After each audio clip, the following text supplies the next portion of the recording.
Kembali lagi dengan saya Kali Masada, kita memasuki bagian ketiga, Macroeconomics for Investor. Di sini kita akan menjelaskan mengenai bank sentral, quantitative easing, dan kebijakan fiskal.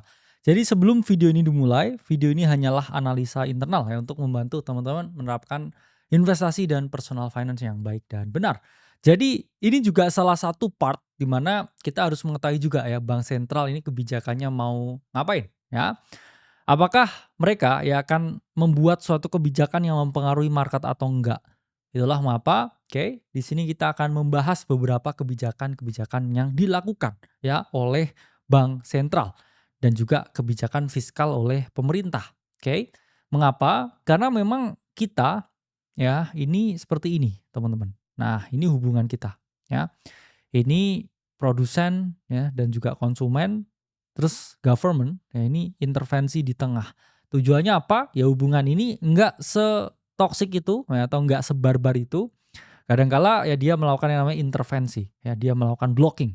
Kalau memang ini tidak sesuai dengan aturan dan juga kaidah yang ada. Jadi apa sih peran bank sentral? Bank sentral itu perannya cuman satu, mereka itu adalah lembaga yang mengatur kebijakan moneter. Jadi kebijakan moneter yaitu terkait dengan mata uang suatu negara. Jadi bank sentral ya namanya aja bank ya sentral, sentral utama. Ya, bank sentral ini adalah pusat dari segala bank yang ada. Jadi mereka ini bukan hanya ya mencetak mengedarkan uang, tapi mereka ini juga ya pihak yang mengatur ya tingkat suku bunga supaya jumlah uang yang beredar yang dari mereka ini juga sesuai dengan jumlah dan juga aturan tertentu yang ada atau aturan yang tertentu yang sesuai supaya ekonomi ini tidak bermasalah. Dan fungsinya apa?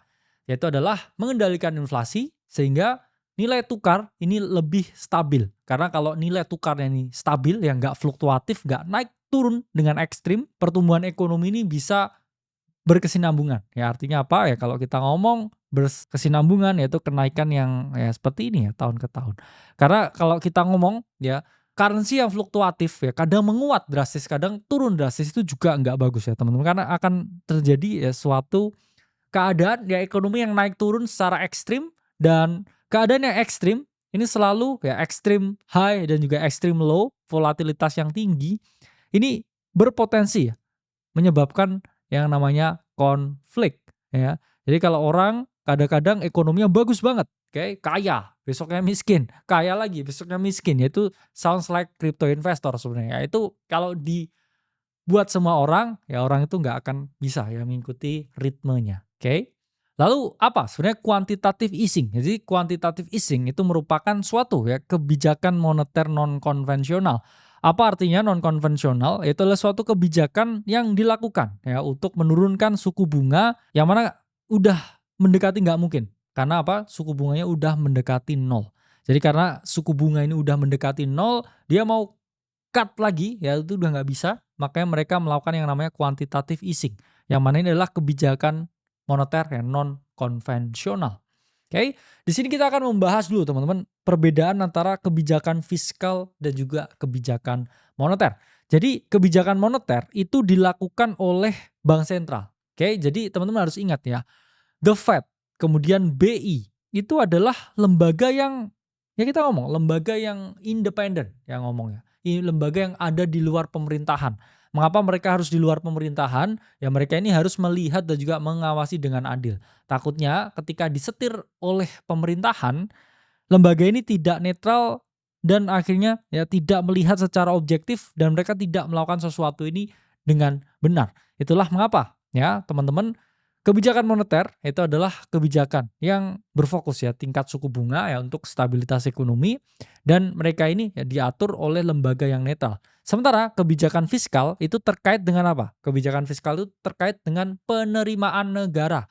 Jadi ada pos-pos lain ya di mana negara itu memperoleh penerimaan. Yang mana ya salah satunya penerimaan terbesar itu adalah pajak. Oke. Jadi pajak ya, terkait juga dengan subsidi itu bisa ditweak atau bisa diatur ya, dinaikin, diturunin dengan yang namanya kebijakan fiskal. Karena teman-teman nggak boleh salah juga ya, kebijakan fiskal misalkan mengetatkan pajak, oke, itu pun juga berpengaruh ke ekonomi ya. Kalau pajak tinggi, orang-orang kan jadi susah beli barang ya.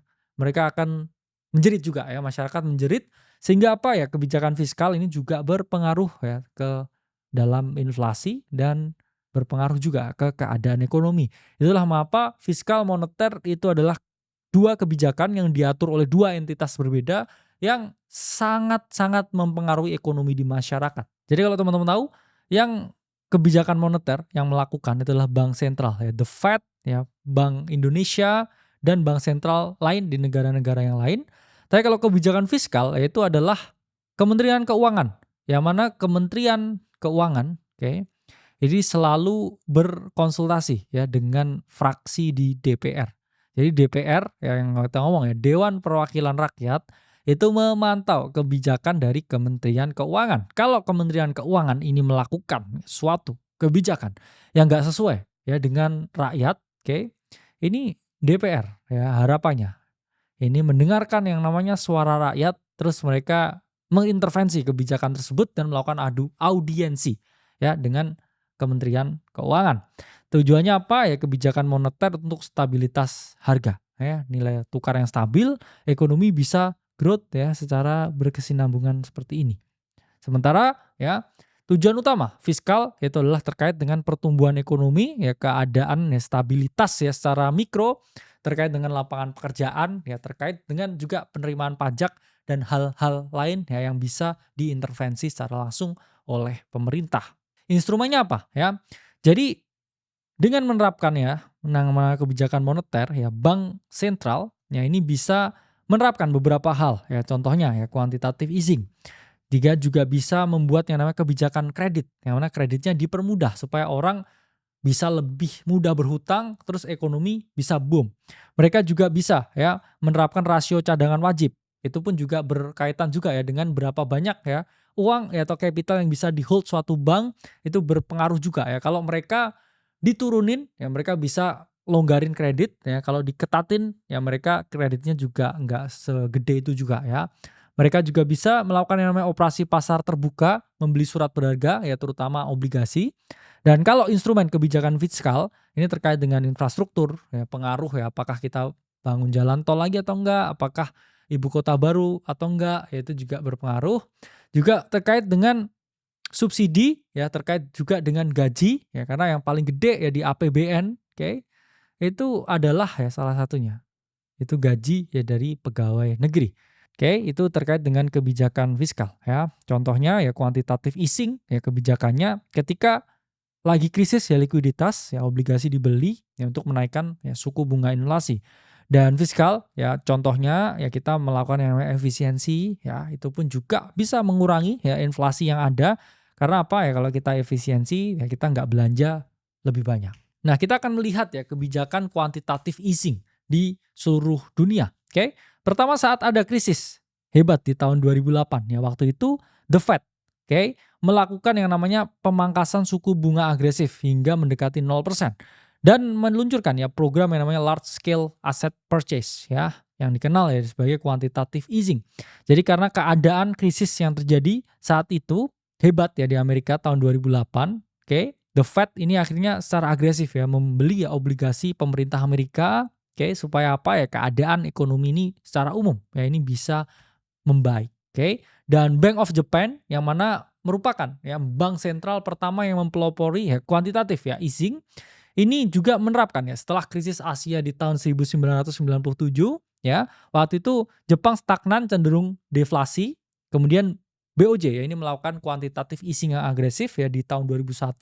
Mereka membeli ya banyak sekali obligasi pemerintah Jepang secara besar-besaran dan ya finally ya ekonomi Jepang later on ya puluhan tahun kemudian ini bisa membaik ya setelah krisis di tahun 97. Dan kemudian ada ECB ya atau European ya Central Bank, di mana mereka juga pernah ya melakukan yang namanya quantitative easing di Maret 2015 ya. Waktu itu mereka yang membeli banyak sekali obligasi pemerintah ya, nilainya ya sampai 2,6 ya triliun euro ya. Ini nilai yang sangat tinggi supaya apa ya, ada injection sehingga ekonomi bisa mengalami pembaikan. Kemudian kita akan menjelaskan mengenai beberapa ya kebijakan fiskal di seluruh dunia.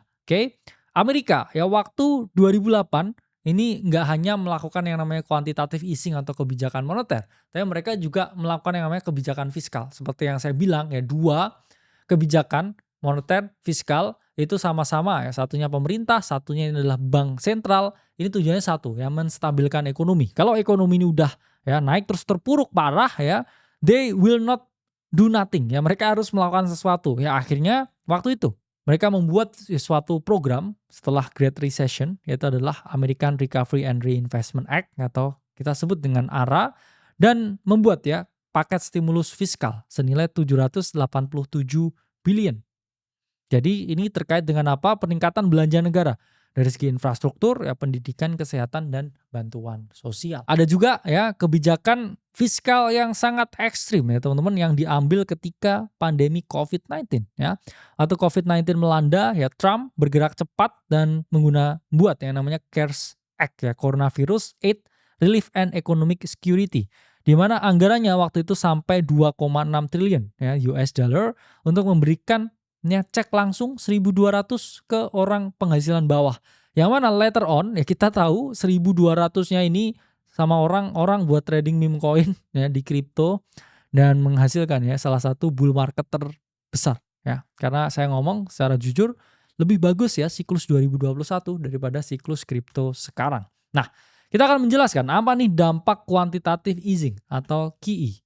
Nah, pertama ya, tingkat suku bunga dan juga likuiditas. Jadi quantitative easing ini menurunkan suku bunga sehingga bank sentral membeli obligasi dan menyebabkan apa ya, harga obligasi ini cenderung mengalami kenaikan ya. Dan ketika obligasi ya ini mengalami kenaikan dan suku bunga ya rendah dan likuiditas tinggi, investor justru lebih agresif di pasar saham. Mereka mau mendapatkan return yang lain obligasi. Mereka lihat pasar saham sebagai tempat untuk ya mereka melakukan ya yang namanya spekulasi ya, sehingga terjadi ya spekulasi yang berlebihan di market dan terjadi kenaikan harga saham yang gila-gilaan. Dan karena ya quantitative easing ya ini terjadi ya, ini menyebabkan yang namanya inflasi. Ini menunjukkan apa teman-teman? Kalau ini berpotensi sekali menyebabkan yang namanya inflasi. Jadi kalau quantitative easing ya likuiditas terlalu banyak di market, orang berspekulasi, harga-harga saham tinggi, ya harga saham tinggi, akhirnya mereka juga meningkatkan permintaan, ya harga-harga barang dan jasa juga akhirnya mengalami peningkatan yang signifikan. Meskipun demikian, ya quantitative easing ya ini cenderung ya melemahkan nilai tukar uang mereka. Mengapa? Karena penambahan suplai uang yang beredar, ini justru cenderung ya menyebabkan yang namanya inflasi. Jumlahnya meningkat, tapi nilainya ini mengalami penurunan. Nah, lalu kita akan melihat ya dampak dari kebijakan fiskal. Pertama ya, fiskal yang langsung. Itu akan meningkatkan yang namanya permintaan agregat, sehingga PDB itu mengalami kenaikan dan pengangguran ya ini relatif jauh lebih sedikit karena ada yang namanya stimulus. Nah, selanjutnya ya kalau mereka melakukan ya suatu kebijakan yang mana mereka stopping ya karena keadaannya ini kan jelek banget. Mereka stop yang namanya penerimaan ya, at some point ya penerimaan ini juga akan menurun ya, dan mereka juga kehilangan yang namanya pos pendapatan yang cukup besar, yaitu kita ngomong adalah pos pendapatan pajak. Apalagi di negara seperti US itu pendapatan utama itu adalah pajak ya, berbeda dengan negara-negara berkembang yang perpajakannya ini jauh lebih longgar. Dan selanjutnya ya stimulus fiskal ini juga berpengaruh ya teman-teman, menyebabkan yang namanya tekanan inflasi ya. Kalau kita ya dapat insentif ya seperti di US ya, orang kan akan jadinya lebih spending, sehingga apa ya, barang dan jasa harganya ini mengalami yang namanya kenaikan. Di sini juga dijelasin ya, kalau misalkan pemerintah ini meminjam dalam jumlah besar ya untuk membiayai stimulus, dan keadaan ya ada peningkatan kredit yang terjadi, namun itu tidak ya diikuti dengan kebijakan ya moneter dari bank sentral, yang ada adalah ya, suku bunga ini mengalami kenaikan. Dan ketika suku bunga naik ya, orang-orang yang para investor swasta ini cenderung ya menunda ekspansi. Karena apa? Karena adanya peningkatan biaya modal, yang mana itu juga akhirnya mempengaruhi HPP mereka, mempengaruhi ketika mereka ini mau jualan barang atau harga barang ini akan terpengaruh juga. Oke, jadi itu ya kebijakan fiskal dan moneter. Sampai jumpa di video selanjutnya.